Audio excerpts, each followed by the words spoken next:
Hello, I'm Dick Rynearson, proud mayor of the city of Fort Walton Beach.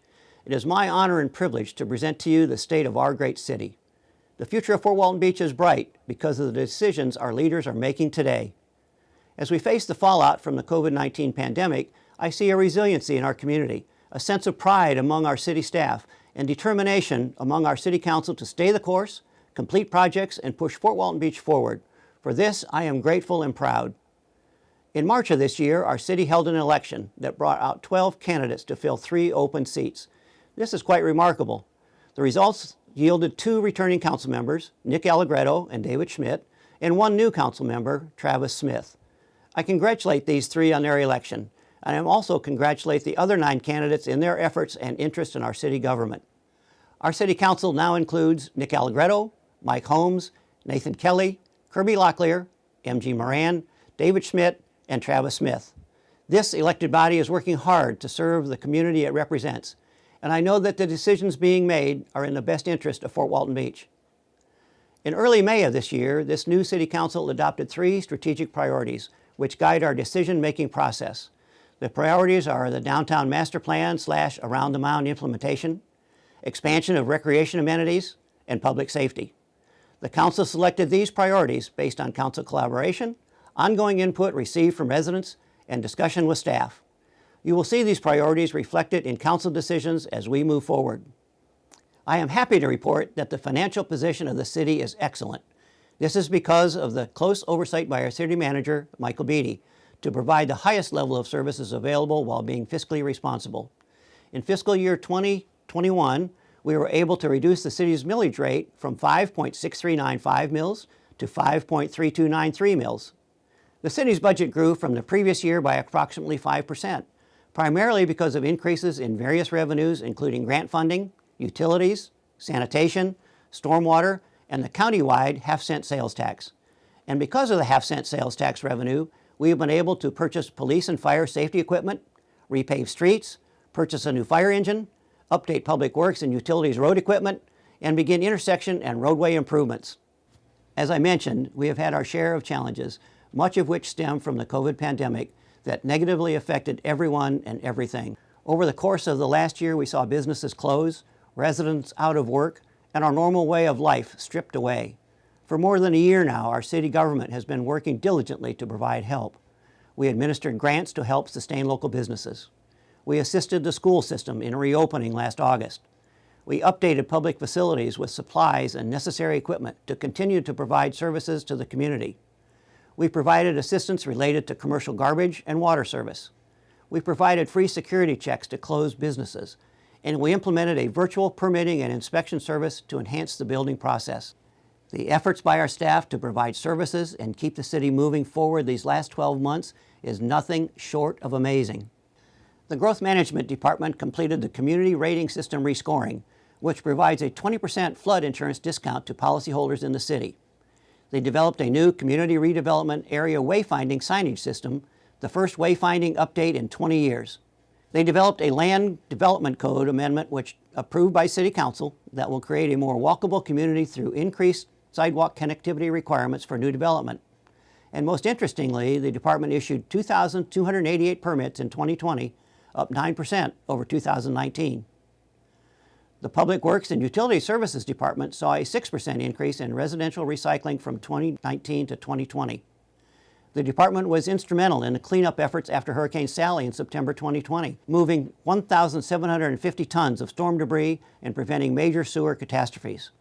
1.5 miles of city streets were repaved, and 2,289 feet of stormwater pipe was replaced, and water well and water holding tanks were rehabilitated. The Recreation and Cultural Services Department certainly has been very busy. In the last year, we have constructed 6 new pickleball courts and upgraded playground equipment at 4 parks. Boardwalks and piers have been replaced at waterfront parks because of hurricane damage.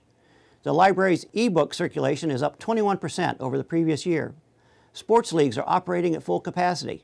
And in 2020, we hosted 9 tournaments, 375 teams, 4,320 players, and had 14,000 visitors at the Preston Hood Athletic Complex. In 2020, our police department recorded its lowest crime rate in 15 years. This is largely because of the increased visibility and community involvement of our officers. The department assisted in community food drives, hired 3 new community policing officers using grant funds, created a citizen advisory panel, and began online crime mapping to assist residents in understanding what issues may be present in their neighborhoods. And our fire department has been hard at it, responding to 4,163 calls for service in 2020 with an average response time of 4 minutes and 15 seconds. Our firefighters worked with local schools and businesses in reopening plans and assisting other counties and agencies with major wildfires. The department reinstituted the deputy fire chief position, created a new podcast, and secured $628,406 in grants for safety and communications equipment, 6 new firefighters, and a whole lot of new fire hose. We continue to see progress on many projects throughout the city. This year, the City Council authorized a funding match of up to $1 million for the Florida Department of Transportation's PD&E study for the proposed Around the Mound project. We are currently waiting for the feasibility study results from FDOT. The project remains fourth on FDOT's 5-year work plan and is part of the city's adopted downtown master plan. I believe this financial commitment by the city will move this project ahead with the state. The overall plan is to move Highway 98 north of the Indian Temple Mound and reconnect with Brooks Bridge just east of the downtown area, leaving the existing highway a 2-lane pedestrian-friendly road with on-street parking and quality landscaping and lighting. While we are still waiting on final permit approval from the Army Corps of Engineers, the landing renovation project is still high on our list of good things happening in Fort Walton Beach, and a key component of one of our strategic priorities, the Downtown Master Plan. As we wait for the permit, we have been able to install a brand new playground at the landing and remove the hurricane-damaged boardwalk.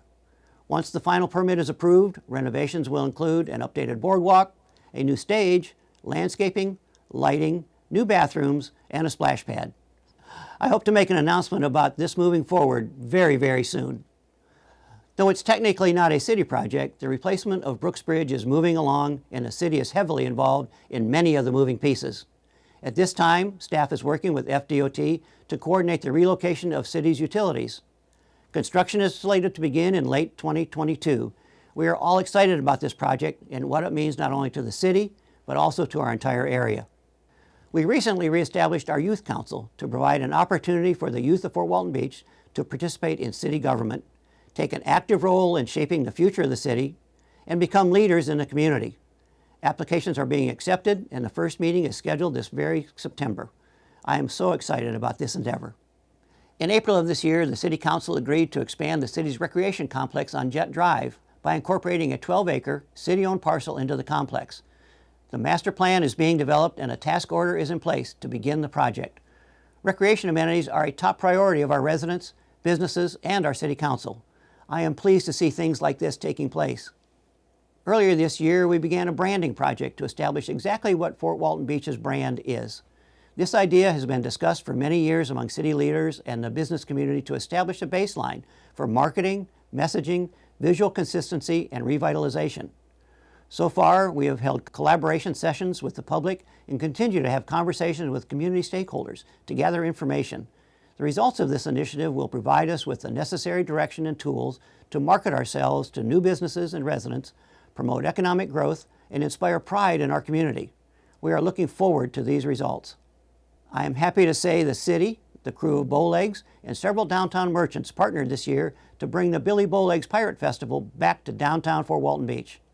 The event successfully brought thousands of patrons to town who visited local shops and restaurants, bolstering businesses in the city.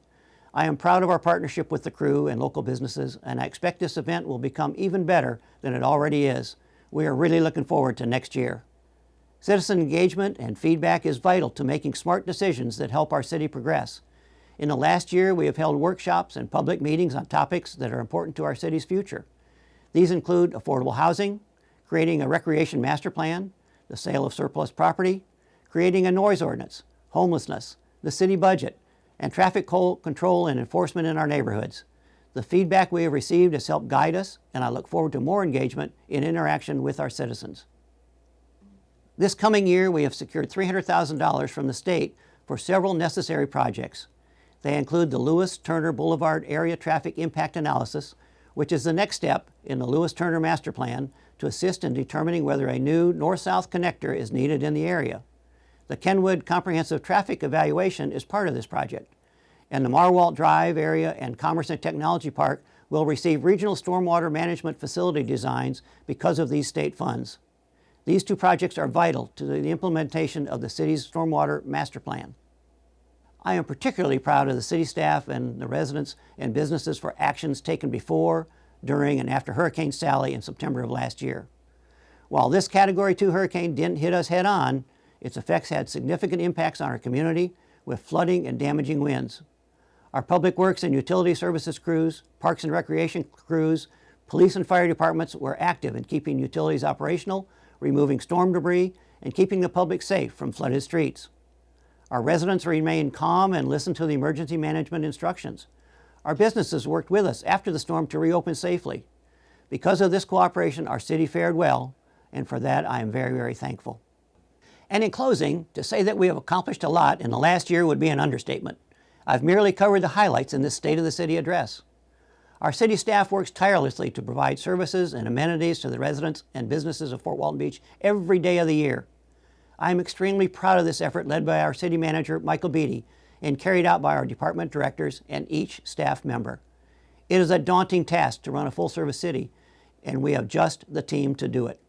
Our city council is dedicated to the people of this community, creating policies and making decisions that are in the best interest of us all.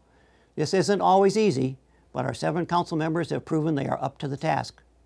While many things in this world are uncertain, we can count on this. Fort Walton Beach is in good hands and is headed in the right direction. This is the state of our city. Thank you.